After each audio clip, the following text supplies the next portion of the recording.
Anyway, the next 100 years in Beverly Hills is very important, and the reason is all of you are involved the next 100 years. Unfortunately, I will not be here to celebrate it. I hope a couple of you are. You know, we're all passing away at older ages, probably your younger brothers or sisters or whatever, but your parents and myself are not going to be around.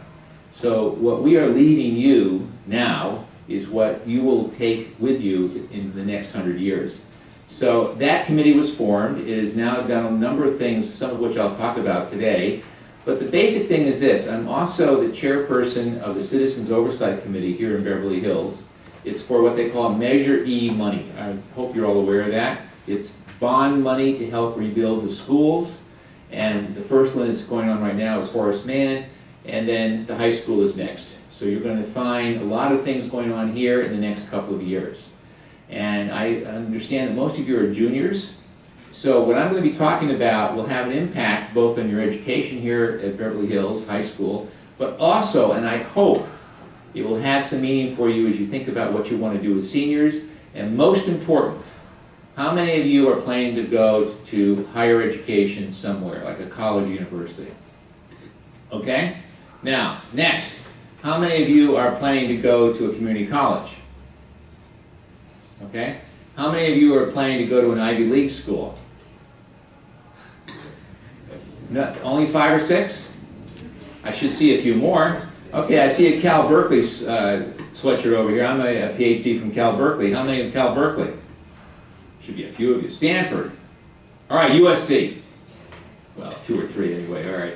What I'm trying to get at is part of what I'm going to talk about is actually a key factor in what you do after high school, because it's going to be in the context of, as you can see on the chart here, a green industrial revolution, which is now in progress. And that's basically what I'll give you some information about. But let me start off with the difference between clean and green. How many of you have ever heard of a concept called clean coal? Does it strike you as kind of an interesting word combination? Correct, oxymoron. You get A's for the day. Not just because you're from Berkeley or your parents, whatever, but the point is an oxymoron means you get 2 words put together and they contradict each other. Yes? You know, oxymoron is an oxymoron. Oxy is short for moron. That's a good idea. I hadn't thought about it that way. Yeah, that could be a good point. But the issue is, as clean coal, you have 2 words meaning 2 different things that are brought together. And I know this because I used to work in this area for the U.S. Department of Energy a couple of decades ago, and we were trying to make the coal production cleaner. The reason I bring it up is because there's another part of what people call clean energy, and it's a area that you may have heard about. It's called nuclear power. Anybody heard of nuclear power? Probably everybody, right? Well, there's a problem with nuclear power. And it's a problem that I experienced along with others when I was with the Lawrence Livermore National Laboratory, and we were the 2nd largest laboratory in the world in Northern California. And we were trying to figure out what to do with the waste from nuclear power. We came up with a place called in Nevada called Yucca Mountain. And we would bury the waste from nuclear power under the ground, except that 2 problems. Number 1, it wasn't safe. And number 2, there was water, meaning it could cause tremendous problems with the water and irrigation areas throughout Nevada and other parts of the western United States. So that was closed down. Now the question is, what do you do with the waste? There's no real answer to it. In fact, it's a major, major problem around the world. The other part of it, which people don't talk about, do any of you familiar with uranium? Uranium is the core, the basic area in which nuclear power is generated from which it is processed. The problem is there's a finite amount of uranium in the world, so you have a problem with essentially this so-called clean energy in terms of what it is. There's another area, clean versus green. Anybody in the room heard of natural gas? You should all have heard of natural gas. Today, natural gas is being promoted as clean energy. Guess what? It's not. It's another form of fossil fuel. So people will say, oh, let's have natural gas, and in the meanwhile, you know, it's a transition to whatever green or renewable energy will come in a few years. Now, I refer to myself, actually it's not on this slide, I refer to myself as a qualitative economist. Does anybody know what that means? And by the way, it's not an oxymoron. It means I have, because of my year in law school, some experience with asking questions. And that question becomes, when you have numbers given to you verified by accounting firms, 1 + 1 = 7, you got a problem. Why? How? How could that be true? With accounting firms giving you that kind of information?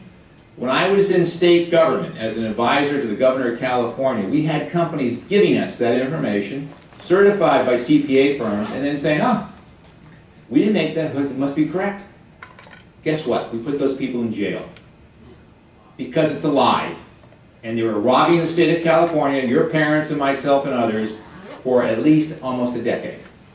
And the reason I say that is because it's important to ask questions about numbers, about definitions, about words, about symbols, and other things. That's why I refer to myself as a qualitative economist. And those of you who like science, who likes science in the class? Okay? One of the things you should be, and I know you're being taught to do, is ask questions. That's what science is all about. You just don't get a number and take that's a fact. What do you mean it's a fact? Has it been replicated? What's the hypothesis behind it? And what are the conclusions? Have you verified those? That's what science is about. Now, is economics a science? I should hear an echo from everyone. No, it is not. It's a make-believe. They use statistics and numbers. And in fact, it's the topic of my last book, which is called The Next Economics. I'm not trying to sell you the book, by the way. But on the book cover, it specifically has down here a code. You see the earth, you see the ground, the air, the ocean, whatever, but it also has a mathematical code. It's a mathematical code for a patent. Because if you're going to have economics as a science, then it should be able to go through and be patented. And that's one of the arguments, and in fact I filed a couple of patents as an economist for just that reason. So I mention this to you because that's the basis of what we're talking about, green versus clean. When people say natural gas is clean, they're misrepresenting what that word means, or they're defining it in a very narrow way. And we have to be careful of that. Now I'm going to show you a series of slides. We'll get into this, okay? But I wanted to start off with, and, okay, I'll put the pointer over here. Hang on a second. I want to start off with a couple of things on this chart. Let's hopefully I get this right. The first is this. Have any of you seen the underneath of a hood of a car that has this kind of, if you will, contraction or whatever it is? Anyone know what it is? It's a fuel cell. Anybody in the room ever hear of a fuel cell before? Oh, good. I don't want to spend much time on it. Okay.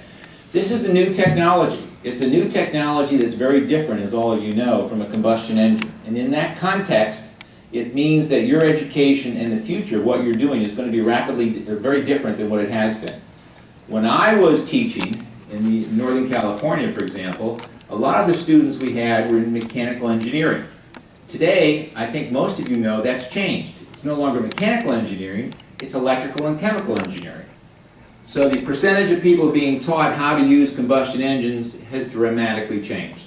As I said before, this change is part of the green industrial revolution. Combustion engines using fossil fuels, oil, and natural gas are part of the old industrial revolution that's been going on for 100 years. Now look at this.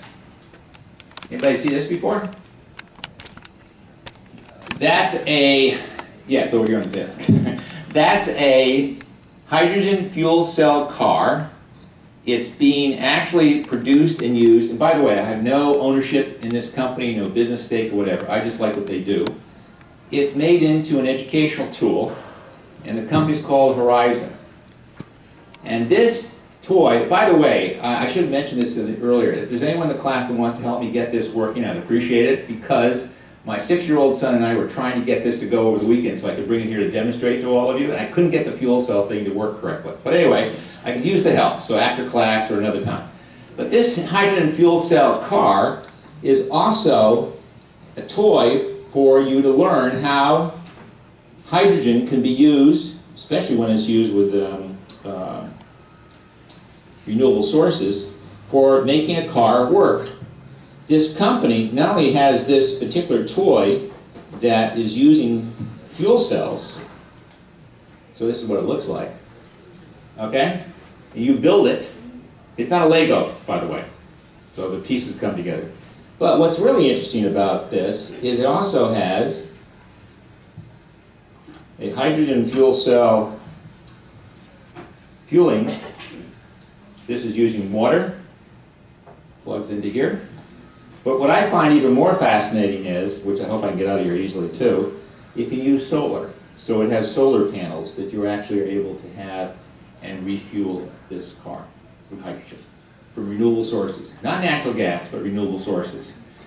The actual solar panel that I have, it's actually in here, but it's hard to get out. But it's very similar to this kind of a solar panel, but much smaller. So from it, you get the hydrogen essentially electrolyzed to work this car. What's interesting in terms of the business model is this company actually makes hydrogen fuel cell cars and the apparatus to run them. As a business, this is just what they do for their cash flow. It's a company that works or is out of Singapore, but is actually really located in China, in Shanghai. And this actually works. I've had them working before. I was hoping to get it done for today, but I didn't have time. So what I'm getting at is that if you're looking at the future, it's actually today. And now what I want to do is show you some slides and examples of that. As I said before, you can see this all later. But that's got to stay here because I get this to work. All right, so next slide. These are some of the books, I mentioned a few of them, that I've written.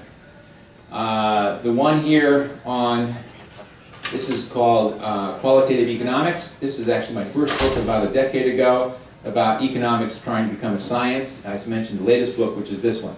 I've done other books. I've mostly focused on sustainable communities. I have a new one coming out, which is called Global Sustainable Communities. It's a handbook, and there are about 26 examples from around the world. One of the things I'm hoping Beverly Hills will do is see this as an opportunity for Beverly Hills to weigh in and become part of that. Because it's a global network of communities and cities that want to become sustainable and green. One example that I've also come across is that how do you get all of this stuff to work well? And there's a company that actually, and this one I'm one of their advisors, called Eco Green. They're here in Southern California. And I just want to show you, this is just some of the ways they look at how technologies and things come to make cities and programs and schools green. And we started off with an assumption. How many of you think the world is flat? Can I talk to you after class? All right? Really, it's serious. There's a lot of talk, okay? The world's round. I know that Thomas Friedman says it's flat. I'll never forget Thomas Friedman. You know the name? No? Whether he makes an argument the world is flat. I'll never forget reading his book about a decade ago when that first came out. I got so upset. I was on vacation. I ripped the book up. Okay? But I did finish it online later, all right? The fact is the world is round. Because what happens in the world, whether it's in China, because of its increased demand for energy for its cars and highways and buildings, and it's building them like crazy, most of which, by the way, are in their coastal areas, meaning millions of people. I'm not sure you're aware of it. Does anybody know how many people live in Shanghai, China? 40 million. Oh, anyone? Hello? That's more than the population of California. Okay? Or, well, together, right. So the point I'm trying to make to everybody is that we're seeing this happen, let's say, in China. Well, what happens in China with, of course, their emissions coming from all of their energy use comes our way. So the North Pole, South Pole are all getting warmer. We have now the worst extreme weather ever experienced in the United States. Any of you have relatives or friends who live in the Midwest? Any of you talked to them about the weather recently? Or someone in Georgia or Alabama? Yeah. It's frightening. They're like telling me stories about, my God, they can't even go outside or anything. They're closing down Auburn University, where I used to be a guest professor. Chicago, the same way. Anybody have friends or neighbors who live in the East Coast? Yeah, most of us, right? That's where I grew up in New England. It's horrific. I have people who literally can't even get out of their homes. They're trapped. Now, do we have problems in California? Yes, it's Drought. Now, I have friends and neighbors in the Midwest and the East Coast who say, oh, we should come to California. It's nice and warm. And Now, let me ask you a question, everybody. Is it unusual for us to have 70, 80-degree weather at least several times in January and February? Yes. Dramatically unusual. In fact, it represents the problem of climate change. And so what we're talking about is severe weather problems. Now, does anybody know how a tornado works? Basically, hot meets cold, wham! And it goes around in circles, and that's how a tornado works. That's on land. Offshore, it's called what? Hurricane or tsunami. So what we're seeing is more and more dramatic instances of weather changes. And what is the cost? Does anybody know? Let's try this for a fact, okay? How much are you worth? How much is she worth? How much are you worth? Go back there. Can't count it. There's no way. There are people losing their lives because of the weather. Getting killed in accidents, having things fall on top of them that never fell before. We have to look into what those costs are because we've got to do something about it. The cost in New York City a year and a half ago because of the Hurricane Sandy was estimated to be somewhere between $6 and $8 billion, not including people who were killed. 6 to 8 billion, B as in boy. That is not only dramatic, it's horrifying. And the net result of that is, what do you do about it? You have to do something because it's going to happen again. In fact, it's already happening again in New York and other places in the East Coast. So these are some of the hot spots for the global warming. But guess what? Along with the hot spots of the warmer, there's also now a heck of a lot of cold spots. And those cold spots are very, very dramatic and are a threat to our environment as well as people. So then there's another group that I'm working with that's called PRHL, and this particular company has said, well, what we have to do is identify parts of the United States where power companies can be more efficient and conserve energy, but also generate power locally. Does anybody know what deregulation means? Or have you ever heard that term before? It meant, in particular, about a decade ago or so, you have power plants, and they're deregulated, meaning they can all of a sudden do whatever they want in terms of a market economy. Raise prices, lower prices, have sale, whatever it is, competition. That turned into a really bad problem here in California, and that's when I was Governor Davis's advisor on energy, because we were having blackouts in the state. Remember I said before about 1 + 1 = 7? What was I say? 1 + 1 = 7?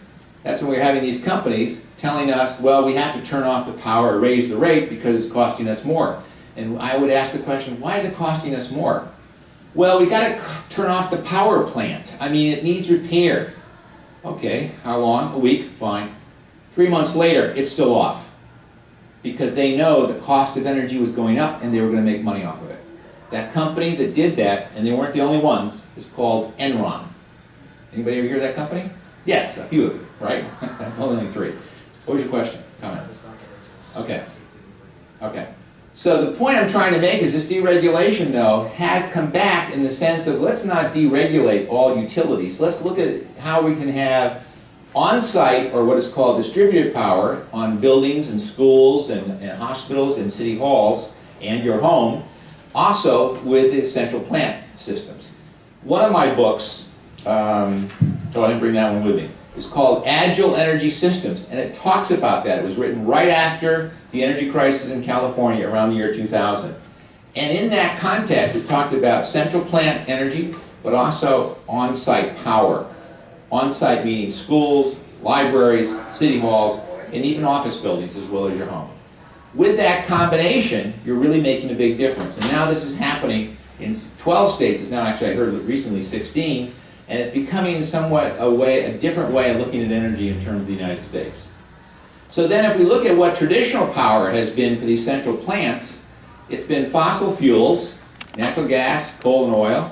Then we have nuclear power plant. This one's being shut down, as you all know, down towards San Diego. And then we have, of course, renewable energy. And most of the renewable energy is being talked about on wind farms or solar farms, places that are located, generate the power and transmit it in long distances. And that's also got to change because there's really too much of that. We need to get it more localized.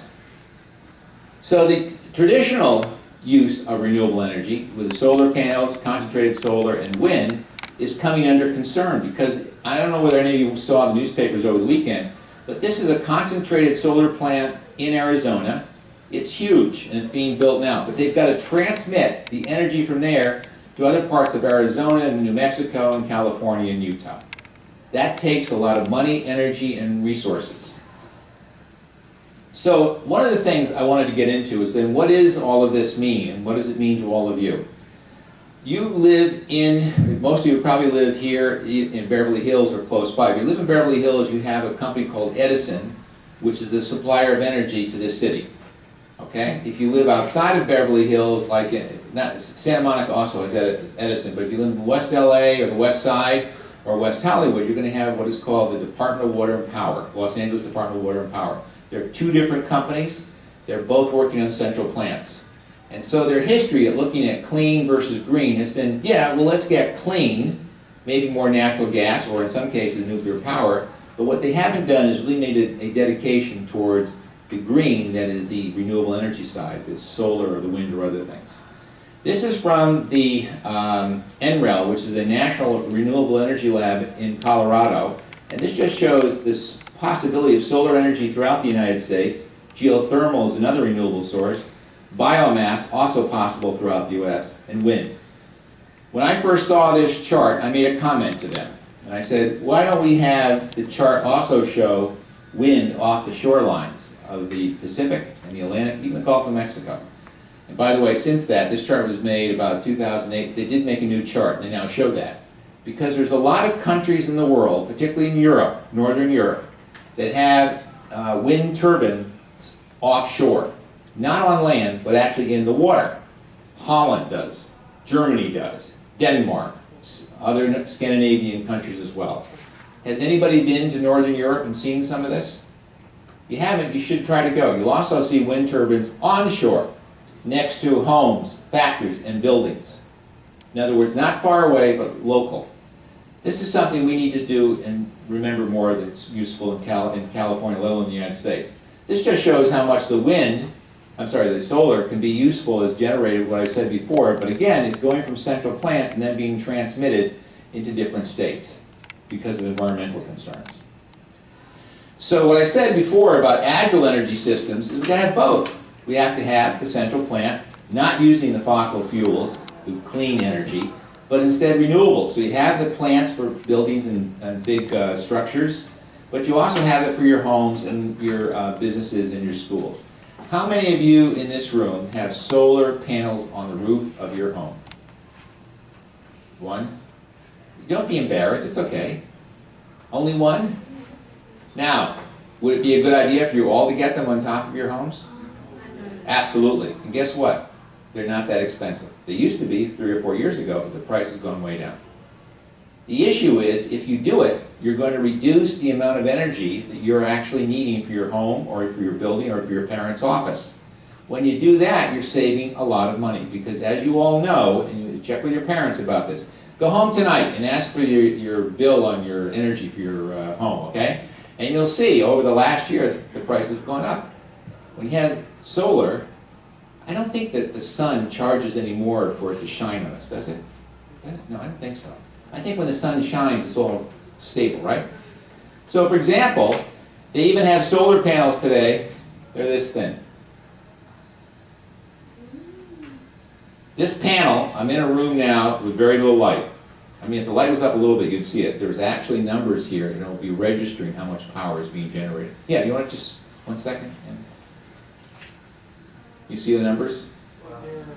It's getting from in the room power coming from the lights. Yeah. Pardon? One of those cells, how much can it potentially charge? I don't know what the current rates are. You have to look that up. It's called thin film or thin solar. Okay? Yes? Can you do perpetual energy then if you were to do that? Well, the issue is no, because what you've got to do is this is called wind and solar are intermittent power. Well, I'm going to get to that in a minute. Meaning that the wind's not always blowing, the sun's obviously not always shining. But by the way, the country in the world that's got the most solar panels and the biggest solar industry outside of China, and actually started before China, is Germany. Those of you who've been to Europe, and been to Germany know that they have a lot of very difficult weather there, putting it nicely.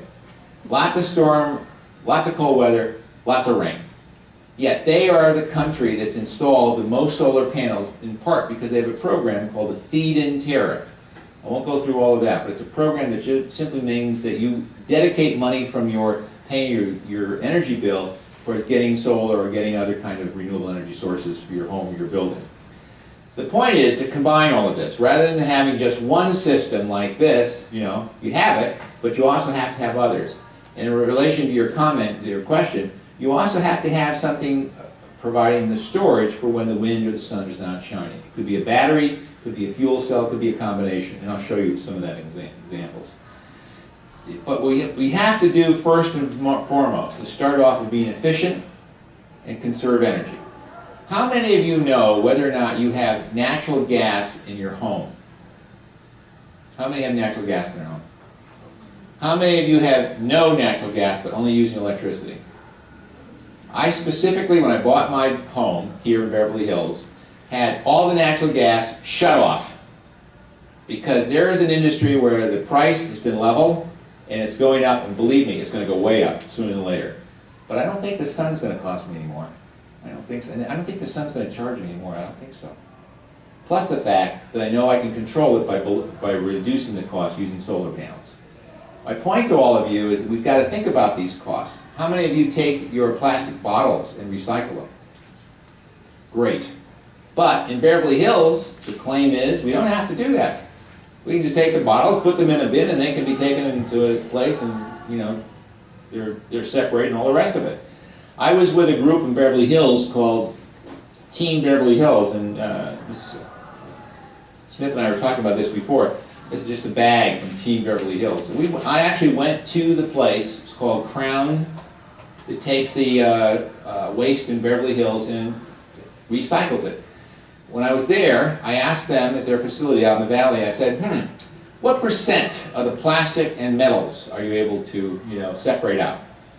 Well, they said we recycle 63%. I don't know about most of you, I call that a failing grade. What? Right? It's high standards. Not to me, it's not. It's low standards. Because most communities, if you go out throughout the United States and other places, particularly in Northern California, people separate not only the plastic and the metal and the glass, but also the newspaper and the paper. They put them in different bins. We should be doing that here in Beverly Hills. That was done here in Beverly Hills not too long ago, but now instead everything is being done with one particular company. And their definition of doing that, I think, is actually a mistake.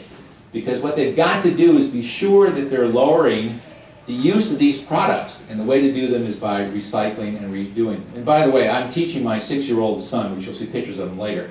I'm teaching him to do that. So he's doing that at home. And he's taking those plastic bottles and getting them recycled at a store that pays him. And that's part of his college education fund.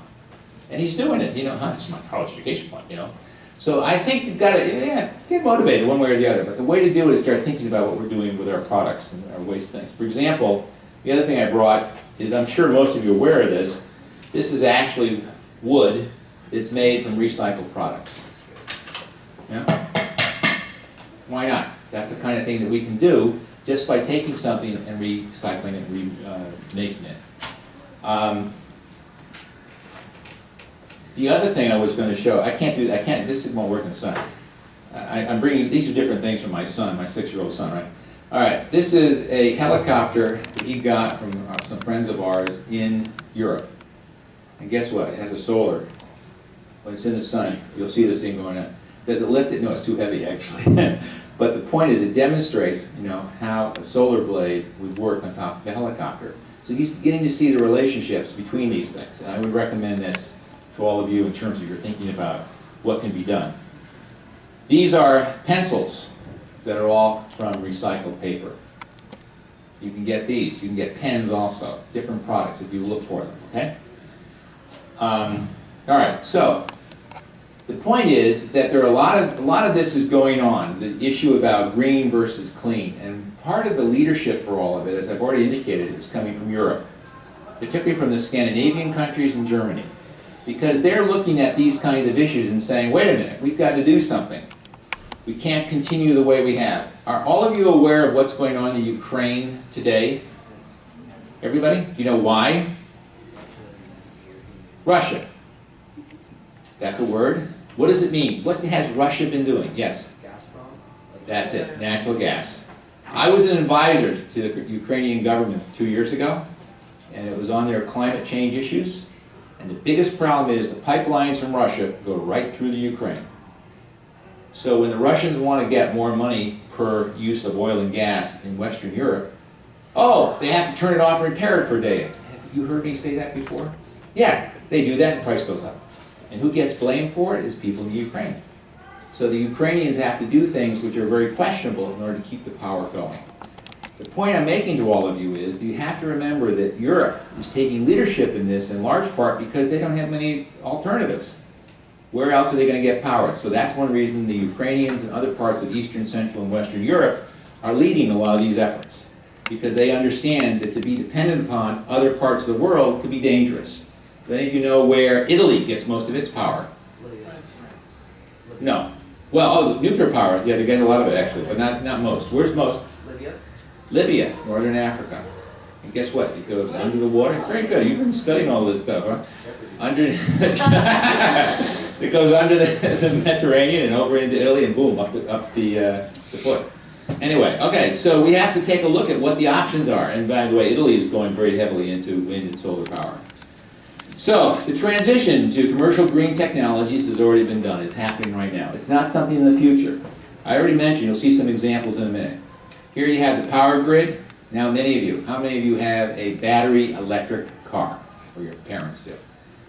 Any Teslas? Anybody have a Tesla? I wish. I wish. Who said that? Did you? You wish? I'm going to talk to you later about that. I can help you get one. Anyway. I'm just... All right. How many of you have hybrid cars? For your parents. Okay. All right. How many of you have hydrogen fuel cell cars? That one I'll help you do. All right. I'll help both of you with that one. All right. Here's the point: is what you have is these cars, battery, all electric, the hybrids, and now the fuel cell cars. It's no longer. It's going to happen one day. It's happening now. And I'm now going to show you some slides about how this green industrial revolution is taking place now and for your parents and for you in terms of your near futures. Okay? So. Oh my God, what's that? You ready for everybody? Look at the date on the bottom of that. 1903. Do I need to spell that out? Do you all see it? Hybrid car, 1903. Now, in French, they would say it this way. Where the hell did it go? Well, you know? He's very French. You very French? Oh, you speak French. Oh, I'll do this in French then. No, I'm only kidding. I'm just joking. The point I'm trying to make is that the car went in the dump. And the reason was because the oil and gas industry at that time, 100 years ago plus, wanted to have combustion engines from oil and gas. And they didn't want the competition or these kind of cars to be on the road. Have any of you seen a documentary film called Fuel? Featured in Fuel is the man who started Ford Motor Company, Henry Ford. Anybody know what he did for a living? What? No. Henry Ford was a farmer. He had the first biofuel cars. They were taken out of the market in 1923, again, from those same cast of characters. Everybody want to listen? Wait, listen. Cast of characters, including the Carnegies, the Rockefellers, and the other oil and gas people who made fortunes on selling oil and gas to power cars. So we are stuck, in other words, your generation is stuck, and I'm trying to help you get out of it, with these fossil fuel cars that are using oil and natural gas. So, what came from all this? This is a picture of a hybrid car. Those of you that have a hybrid, does anybody have a Prius? For your parents? Okay, did you ever look at the diagram that shows how the car works? This is an illustration of that. And what this is how the hybrid works. It works on a technology called regenerative braking. Have any of you heard of that? It means when you put your foot down on the brake of a car, you're creating electrons that are then stored in a battery that are then used to power your car when you're not using it. It goes in hybrid, back and forth between gasoline and electricity. And that's how the Prius works. Now, the question to all of you, does anybody know where regenerative braking was invented? 1903. No, not French.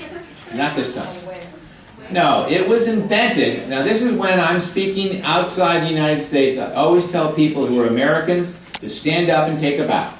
Because it was invented by we in America. In the mid-1990s at a place called Lawrence Livermore National Laboratory where I worked, and we tried to sell it to Ford, Chrysler, and GM. They all said no. We don't care about the environment. And anybody know anybody from Japan? Anybody here from Japan? Anybody? The Japanese came in the room and they said, "Oh, we would like to license that." Oh. Because according to American law, everybody listening?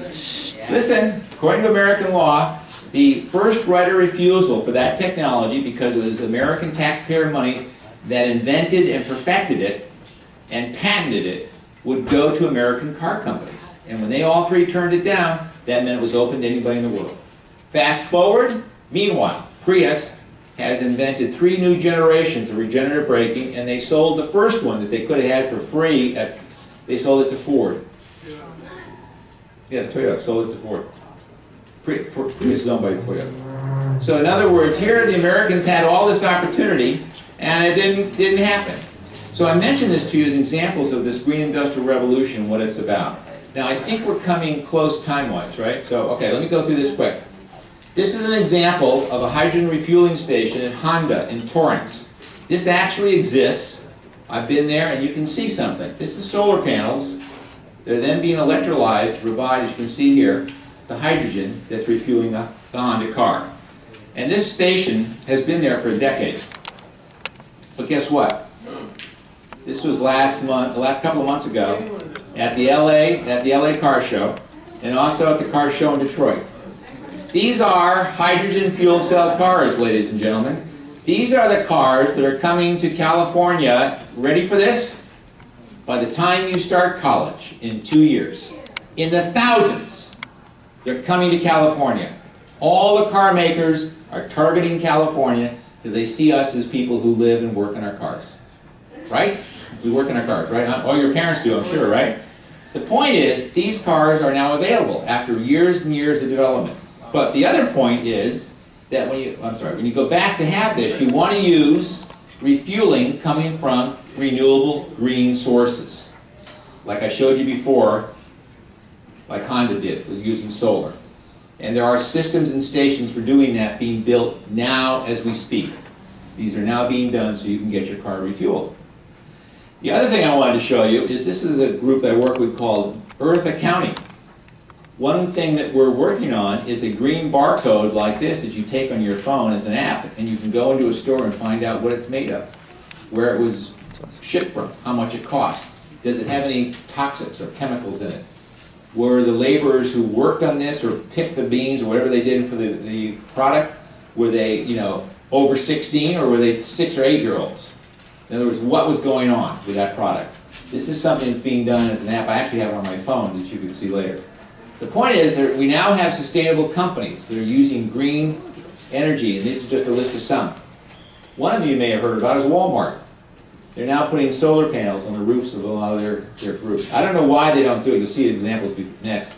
But this is all a parking area. They usually are flat parking lots next to Walmart.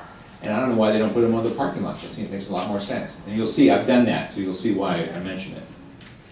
This is another example, one of my books. Company, anybody ever hear of Google? If you haven't, get the hell out of here. All right, that's French. And so Google has solar panels over their parking areas and over their buildings. But they also have their employees having electric cars, and they can get them recharged right there on their lot. Okay? By the way, down here in Google, this is in Silicon Valley, there's a light rail train here so people can get to and from work along with the highway that goes as well. This is another example. Here is in East LA. I don't know whether you've heard of it, about the Audubon Center at Debs Park. And they are using all solar to heat and cool that. And this is, of course, LA, and then over here is Beverly Hills. This is closer, it's in Santa Monica. I should show some pictures. They also have solar panels now in the City Hall and Library here in Beverly Hills, which is also good. But this is from Santa Monica. It's a building called the Natural Resource Defense Council building. And this just shows, here's what they're doing in terms of saving water. They have low flush toilets and other things, which is also part of what we have to do to conserve for the environment. This is another example of a building having wind turbines like this. These are small ones on top of a roof. These are solar thermal things that gather for heating and cooling for pools, other wind turbines and other solar as well. This, by the way, is not LAX airport. This is in China. This is one of the examples I was mentioning. East LA College. Here I am giving a check back to the college from Edison. These people are with Edison because we put solar panels over the parking structures for the parking garage. Now, could that be done here at Beverly Hills High School? Yeah, I'd love to see. Yeah. Plus, here's at the end of the. Okay. All right. Anyway, so these are the solar panels, and these are some of the people doing that. And this is someone was asking before about the wind and solar. This is now a power generator that doesn't use wind and solar. It's renewable sources, and it actually exists and is now being put in operation, particularly in Haiti and other countries in Central and South America. And this is part of your future. We're going to hopefully have a subway that will not go under this high school. Are we all clear on that? Everyone knows that, right? Not going to go under this high school. You know why it's not? For one reason, I've already picked out a tree outside where I'm going to chain myself to it if they do it. All right? Anyone can join me. Yes? Shh. What? What? Wait. It's not going into the high school. There's problems with the structure. There's problems with earth here. But there's also simply problems with the school. Where? Who's someone? Pardon? The studies have shown their fault line is not here, but where they said there was a fault line, the MTA on Santa Monica, they lied. They used science in a questionable way because there's no fault line over there. That's where it should go, down Santa Monica Boulevard. Yes? The gas companies killed the last time they tried to do this over here. The gas companies what? Didn't car companies kill it? They tried to do it and made it possible. I don't know. I don't know the history of that. I know that this is something I've been involved in the last 6 or 7 years. That's why I have a tree that's got my name on it outside in the front lawn. But the point is, it's an important issue because what can we do? Well, one of the things we can do is, look, when we do have highways, like the 405 that they've closed down, right? Why didn't they put solar panels along the highway? They built all those walls, right? Hello, wake up. Why didn't they also put light rail train system down the middle of the highway, the 405? Hello, going to and from the airport. It's called the 405. Goes right by LAX Airport from the valley. Hello. They don't get it. All right. I mean, I'm sorry. So almost tired of talking to politicians around here. You can also have wind here on the shorelines or whatever. You can have solar panels. Solar panels in your neighborhood on top of an area where you repair cars. And look at this, a wind turbine right next to the highway. This is coming from Japan. This is coming from Japan, ladies and gentlemen. Guess what? It's not that odd either. But guess what? The lady here in her car, she's driving. I don't think so. She's reading a newspaper and drinking something. No, she's not. Her car is attached to this road. That's what it works. So that's what they're doing in Japan. All right, now this is the last slide. Pay attention. If you want, as you leave, I have left my business card on the front table. There's some other things you can take. But listen, the reason I am here today talking to all of you is very simple. This is my son. He's driving a car, or practicing, he's not really moving, at Fox Studios. I'm a member of the Producers Guild, and there was an event, we have an annual event at Fox Studios, and he was doing this a couple years ago. Here he is here, teaching this is my grandson by my older daughter, teaching his cousin how to use something. And then this is my son, about 6 months ago, with my grown son. And look at this, they're on a typewriter, because they're showing each other and getting to know each other. I'm here because of them. I'm here because while they may, he may be older and he may be younger, the future is in your hands. My generation, screwed up. That's again another French word. And in doing so, we've got to do something about it. And in doing that, we have to make and do some action. That includes riding bikes and having hydrogen fuel cell cars. Anyway, thank you very much for having me. You can come back.